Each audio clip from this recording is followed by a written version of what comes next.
कि गर्मी बहुत हो गई है, गर्मी उतार देंगे। पहले चरण का जिस समय वोट पड़ गया, इनके नेता कार्यकर्ता ठंडे पड़ गए हैं। बुंदेलखंड में वोट पड़ेगा तो भारतीय जनता पार्टी के नेता सुन्न हो जाएंगे। जब से बुंदेलखंड के लोगों ने फैसला लिया है कि इतिहास रचेंगे, बीजेपी वालों को नींद नहीं आ रही है।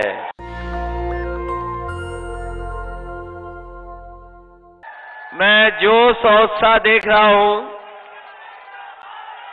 ये जो जोश और उत्साह दिखाई दे रहा है, ये बदलाव का उत्साह है। ये लोग वो हैं जो परिवर्तन चाहते हैं। ये वो लोग हैं जो उत्तर प्रदेश को देखना चाहते हैं कि खुशहाली के रास्ते पर जाए। मैं अभी झांसी के एक कार्यक्रम में शामिल होकर के आया हूं। झांसी होकर के आपके बीच में पहुंचा हूं। झांसी के लोग तो झांसे में नहीं फंसने वाले। झांसी के लोगों ने तो ऐलान कर दिया है कि अब वो झांसे में फंसने वाले नहीं हैं।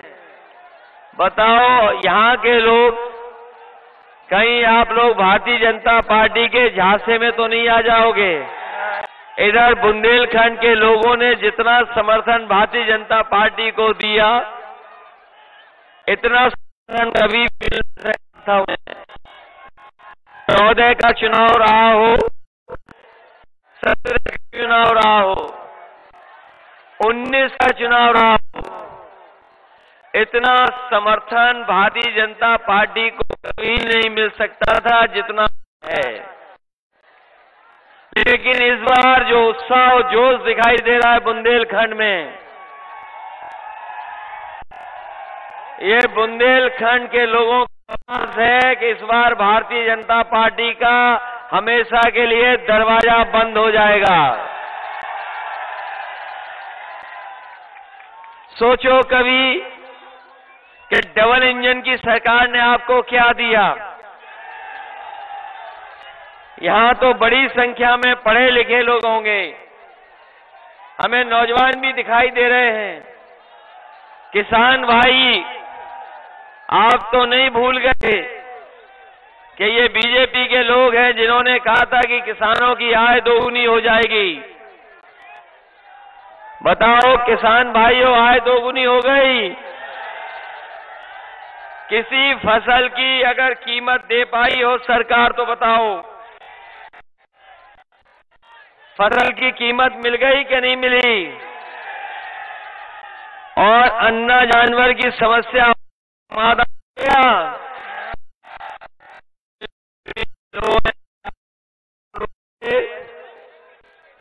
अन्ना जानवर के लिए खर्च नहीं किए। जब मुख्यमंत्री बुंदेलखंड आए, वो यही कह के गए कि बुंदेलखंड की सब समस्याओं का समाधान हो जाएगा। और यहां की जनता ने भरपूर वोट दिया। बताओ, भरपूर समर्थन मिला उन्हें कि नहीं मिला? आज जब पीछे मुड़ करके देखो तो बताओ, इन्होंने आपसे झूठ बोला कि नहीं बोला? इनके नेताओं का भाषण याद कीजिए।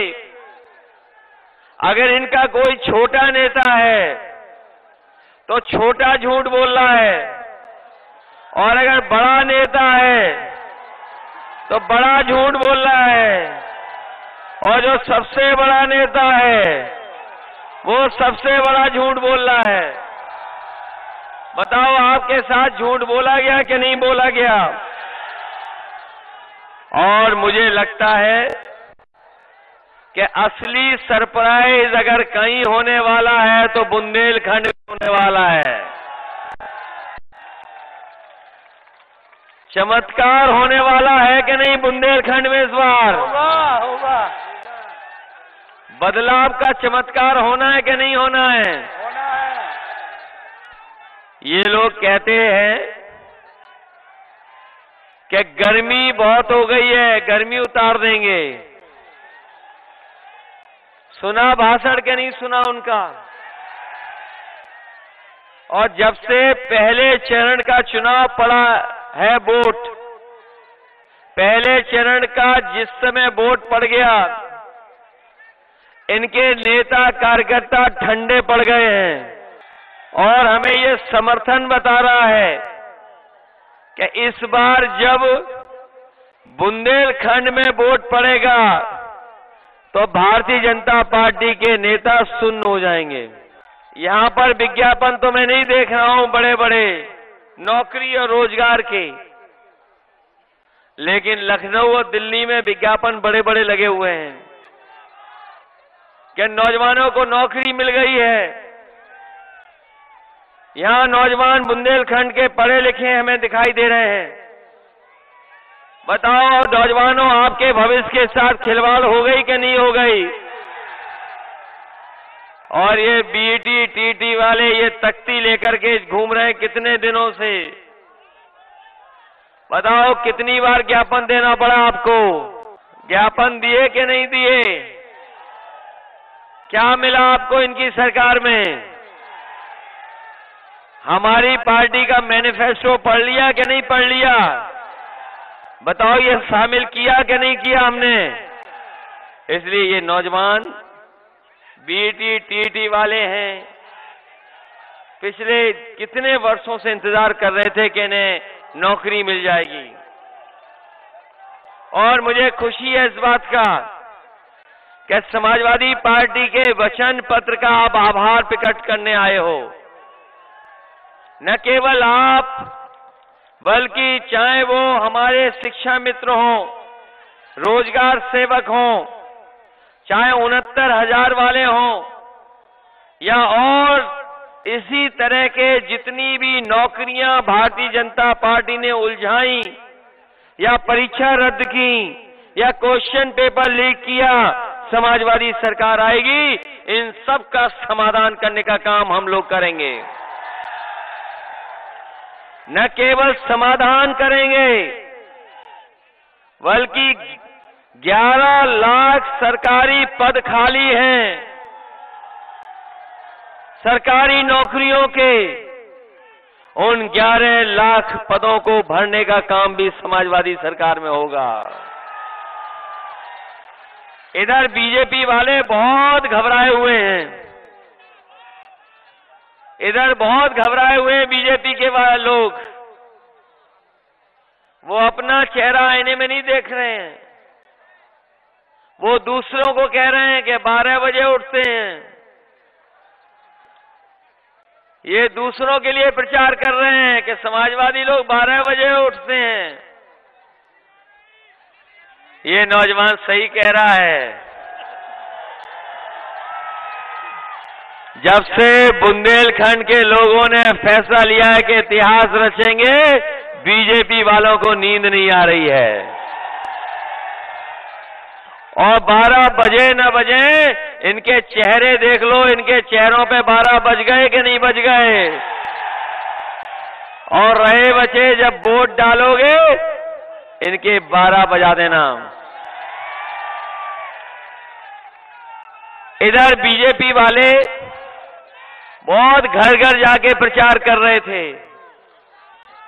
सुना होगा आपने। घर घर जाके प्रचार कर रहे थे, डोर टू डोर कैंपेन कर रहे थे। बताओ, डोर टू डोर कैंपेन कर रहे थे, लेकिन जब से माताओं बहनों ने लाल लाल सिलेंडर इन्हें दिखा दिए, गैस के सिलेंडर खाली दिखा दिए, इनका डोर टू डोर कैंपेन बंद हो गया। अब कैंपेन नहीं हो पा रहा। और ये बीजेपी वाले लोग याद कर लेना, इन्होंने कहा था कि हवाई चप्पल पहनने वाला हवाई जहाज पे चलेगा। याद है कि नहीं याद है? और डीजल पेट्रोल महंगा कर करके गरीबों को मजबूर कर दिया है गाड़ी न चलाएं। बताओ, डीजल महंगा हो गया कि नहीं हो गया? और पेट्रोल 100 के लगभग हो गया कि पार हो गया? इनकी सरकार बन गई तो आपको पेट्रोल 200 रुपए खरीदना पड़ जाएगा। पेट्रोल 200 रुपए बेचेंगे। और जो लोग पढ़े लिखे हैं वो जानते होंगे, ये राशन पहले नवंबर तक दे रहे थे। पहले ये तय था कि नवंबर तक राशन देंगे, और अब तय किया इन्होंने कि मार्च तक राशन देंगे। बताओ बीजेपी वालों, मार्च के बाद राशन कौन देगा? ये जो राशन है, ये वोट के लिए, वोट चाहते हैं इसलिए राशन दे रहे हैं। और ये बात अगर मेरी नहीं मानते हो तो इनका घोषणा पत्र और इनका वो पढ़ लेना आप, जो बजट आया है दिल्ली वाला। दिल्ली वाले बजट में राशन का पैसा खत्म कर दिया। बताओ, पैसा खत्म कर दिया बजट में कि नहीं कर दिया? जो लोग बजट में पैसा नहीं रख रहे हैं वो राशन क्या देंगे? और राशन केवल इसलिए दे रहे हैं कि वोट मिल जाए। लेकिन हम समाजवादी लोग आपको कह करके जा रहे हैं, याद करना बुंदेलखंड के लोगों, गरीबों को कभी घी और सरसों का तेल नहीं मिला था। समाजवादियों ने बांट करके दिखाया था। इस बार भी अगर हमें गरीबों को राशन से लेकर के अगर उन्हें पौष्टिक आहार कैसे मिले, घी और सरसों के तेल का इंतजाम करना पड़ेगा, तो हम लोग इंतजाम करेंगे।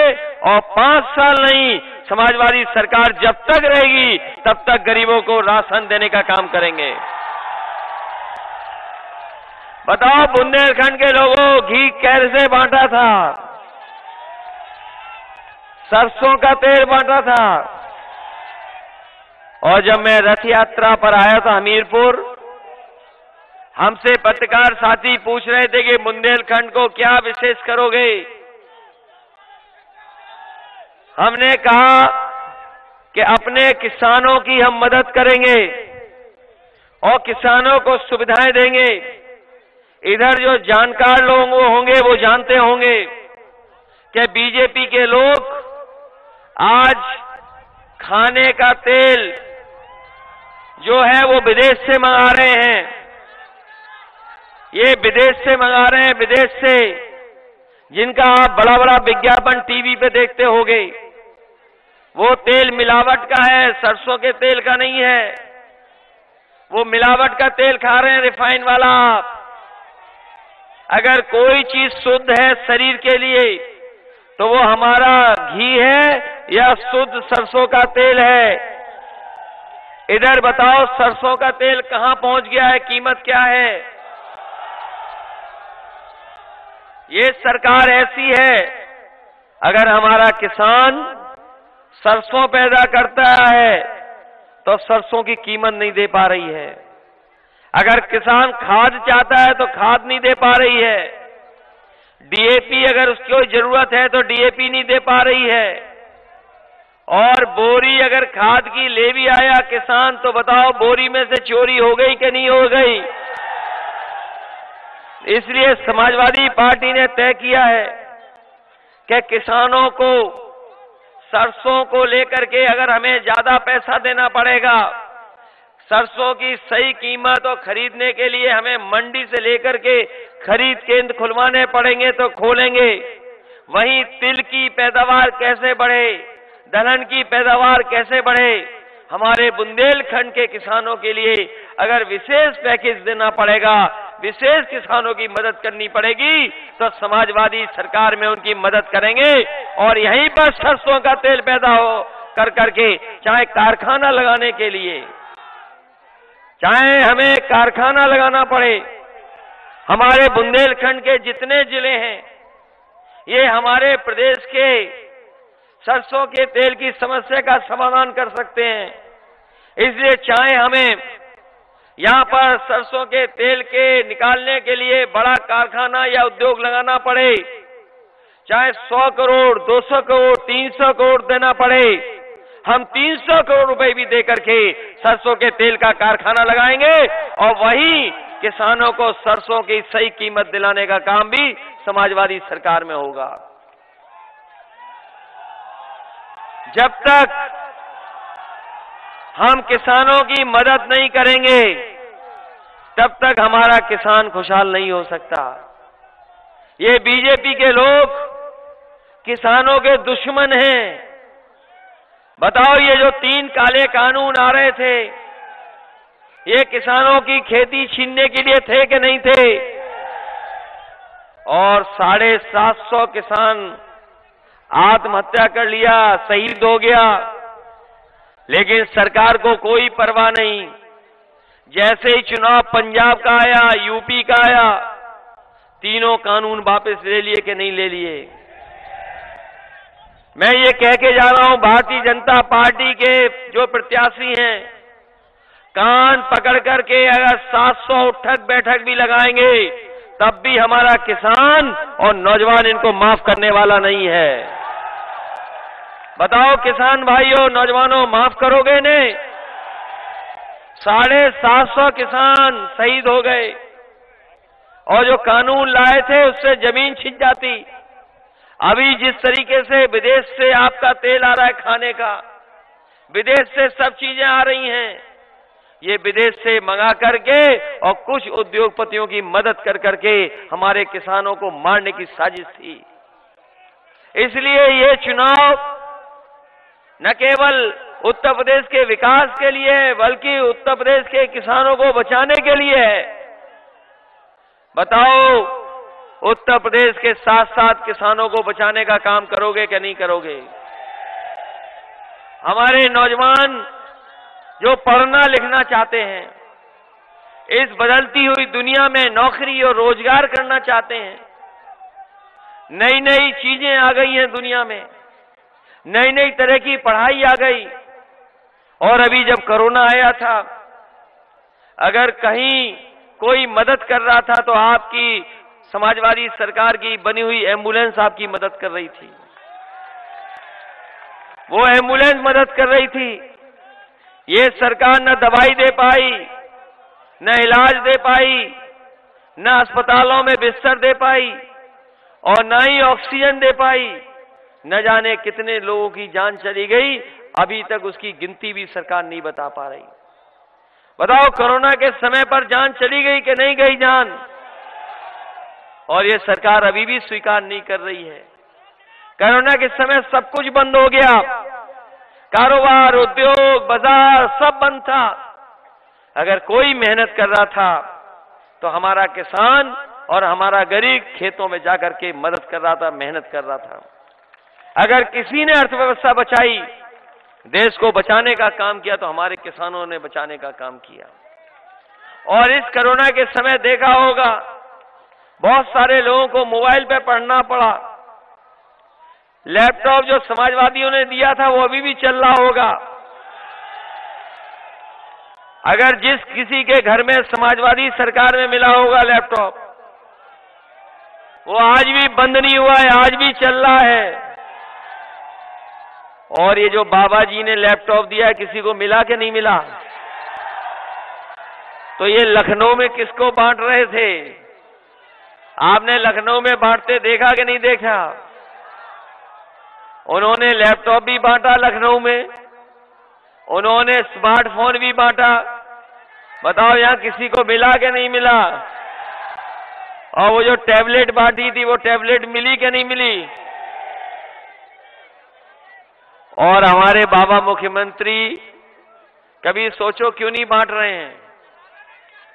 क्योंकि वो खुद चलाना नहीं जानते।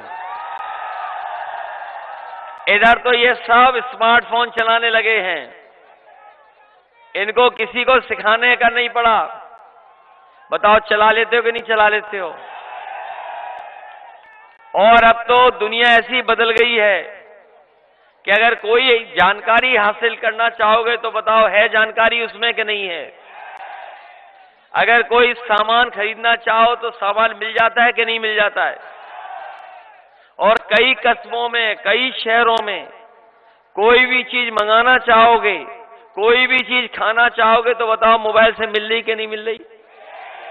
इसलिए समाजवादी पार्टी ने तय किया है कि इस बदलते हुए माहौल में, बदलते हुए समय में अगर हमें कंप्यूटर से जुड़ी हुई नौकरी के लिए नौजवानों को पढ़ाने के लिए साथ साथ उन्हें ट्रेनिंग भी देना पड़ा और 22 लाख हमने कहा है कि नौकरियां नौजवानों को कंप्यूटर से जुड़ी हुई और आईटी सेक्टर से जुड़ी हुई देने का काम करेंगे।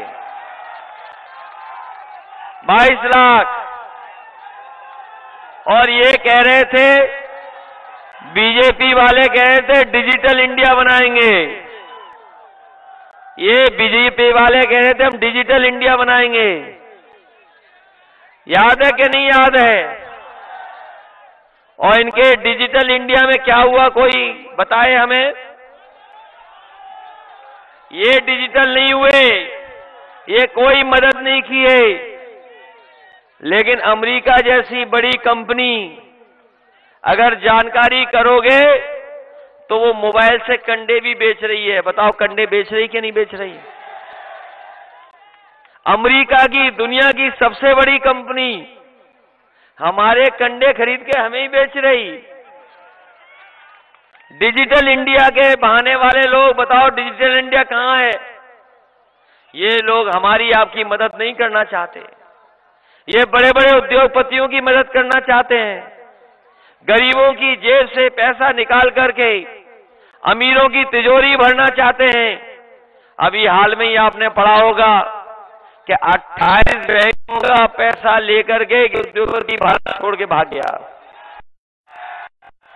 बताओ उद्योगपति भागा कि नहीं भागा? और इससे पहले कई लोग भागे, पैसा लेकर के नहीं भागे। और वो लोग जो भागे वो कहां के हैं बताओ? तो बताओ बचाओगे उनसे कि नहीं बचाओगे? प्रदेश को बचाओगे? और अगर नहीं बचाओ सोचो उत्तर प्रदेश भी न जाने का। और हमारे बाबा मुख्यमंत्री अभी तक तो हमें लगता था कि ये कंप्यूटर नहीं चला पाते हैं। इधर पता लगा है स्मार्टफोन भी नहीं चला पाते। तुम्हें लगता है कि वो चला लेते होंगे? बताओ आज के जमाने में सोचो। इसलिए ये हमारे नौजवान कह रहे थे और बहुत सारे लोग मंच पे भी कह रहे थे कि इस संस्था को यूनिवर्सिटी तक ले जाने का काम करो। अगर किसी समय पर श्री भवन जी ने संस्था खड़ी की है, समय से जिसने भी मदद की हो उनके अपने प्रयासों से, अपने मेहनत से उन्होंने ये खड़ी की है संस्था। अगर यहाँ के संस्था के लोग और उनके परिवार के लोग अगर चाहेंगे कि नए जमाने के हिसाब से यहाँ पे नए कोर्सेज हों जिससे कि हमारे नौजवानों का भाग्य बन जाए, भविष्य बन जाए, तो अगर यूनिवर्सिटी भी बनानी पड़ेगी तो समाजवादी सरकार में इनकी मदद करने का काम हम लोग करेंगे, यूनिवर्सिटी बनाएंगे जिससे कि हमारे आने वाली पीढ़ी का भाग्य बन जाए। हम लोग भाग्य बनाना चाहते हैं, खुशहाली लाना चाहते हैं, उत्तर प्रदेश को आगे बढ़ाना चाहते हैं। ये चुनाव बदहाली से खुशहाली की तरफ लड़ने का चुनाव है। इसलिए आपसे निवेदन करने आया हूं। समाजवादी पार्टी की प्रत्याशी हैं लोधी चंद्रवती वर्मा। ये राजनीति में पहली बार आई हैं और पहली बार आपके बीच में चुनाव लड़ रही हैं। बताओ इनकी मदद करोगे कि नहीं करोगे? सरकार और जो समाजवादी पार्टी ने घोषणा की है, तय किया है कि समाजवादी सरकार बनेगी तो 300 यूनिट फ्री बिजली मिलेगी, किसी को बिल नहीं देना पड़ेगा। ये बाबा मुख्यमंत्री कह रहे हैं कि बिजली का जब से 300 यूनिट फ्री की है तब से उन्हें करंट लग गया है और ऐसे शौक में चले गए हैं कि बिजली के कारखाने का नाम नहीं बता पा रहे हैं। अरे पत्रकार साथियों, आप तो कई बार देखे होंगे, मिले होंगे उनसे। उन्होंने अगर एक भी बार बिजली के कारखाने का नाम लिया हो तो बता दो। समाजवादी सरकार थी तो ललितपुर में 3x660 super critical thermal plant लगवाया था। बताओ, बाबा जी के मुंह से कभी सुना 3x660 super critical thermal plant? क्या वो कह सकते हैं 3x660 super critical thermal plant? ये बिजली का कारखाना यहां लगा, और कभी यमुना पार कर करके देख लेना वहां पर, बताओ वहां भी लग रहा है 3x660 super critical thermal plant, और निवेली लिग्नाइट कंपनी है। ये प्लांट लग जाते तो आज आपको इतना बिजली का बिल महंगा नहीं देना पड़ता। समाजवादी सरकार बनेगी तो 300 यूनिट तो फ्री होगी, इसके साथ साथ किसानों की सिंचाई पे भी पूरी फ्री होगी, एक भी पैसा नहीं देना पड़ेगा। समाजवादी सरकार थी तो अपनी माताओं बहनों को हम 500 रुपया समाजवादी पेंशन दे रहे थे। हमारे बहुत सारे लोग हैं, वो जानते होंगे कि हम लोग बड़ी संख्या में माताएं बहनों को समाजवादी पेंशन दे रहे थे। इस बार समाजवादी सरकार बनेगी तो 500 नहीं, 1,500 रुपया महीना और साल के 18,000 रुपए देने का काम करेंगे। इसके साथ साथ हमारी बेटियां पढ़ी लिखी बने, आगे बढ़े, उन बहनों के लिए कन्या विद्याधन जो योजना चलाई गई थी, उसमें 36,000 रुपया देने का काम समाजवादी सरकार में होगा। महिलाओं को विशेष पुलिस में भर्ती या सरकारी उत्तर प्रदेश में 33% उन्हें आरक्षण दे करके उनको आगे बढ़ाने का काम करेंगे।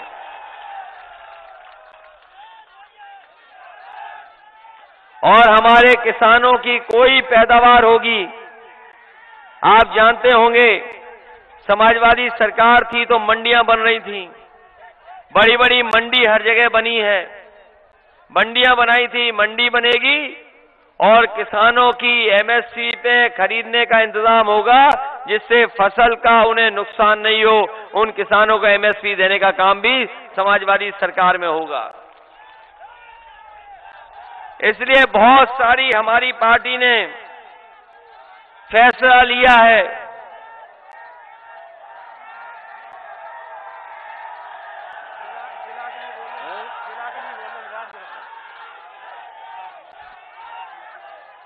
जो और सुविधाएं देनी होंगी, चाहे सड़क बना करके या और सुविधाएं देनी पड़ेंगी, तो आपको कहीं और भागना नहीं पड़ेगा, आपको सभी सुविधाएं यहीं मिल जाएंगी, आपको दूर नहीं जाना पड़ेगा। ऐसा इंतजाम समाजवादी लोग अपनी सरकार में करने का काम करेंगे।